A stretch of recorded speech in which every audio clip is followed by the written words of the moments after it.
हाँ बोल रहे हाँ बिल मारी जोड़े છે હું તને ફોન જ લાવીને આ લઉં છું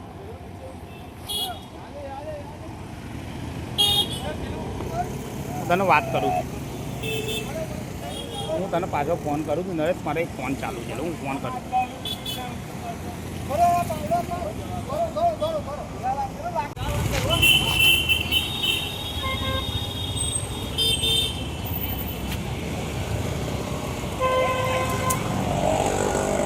नरेश हाँ चालू रख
જી સર, આપણે જે વરસાદનો માહોલ ચાલી રહ્યો છે આપના દ્વારા કેવી કામગીરી?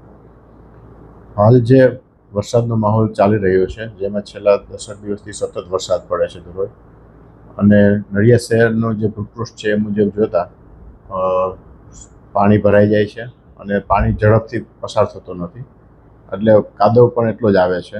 સપોઝ આપણા જે ગરનાળા છે એ ગરનાળામાં જ્યારે ભારે વરસાદ પડે છે ત્યારે એમાં પાણી ભરાઈ જાય છે અને એના હિસાબે ત્યાં કાદવ પણ આવે છે.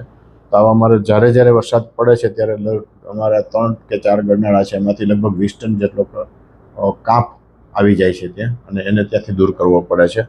હવે ડેઇલી 120 ટન જેટલા કચરાને રેગ્યુલર અમે સફાઈ કરીએ છીએ.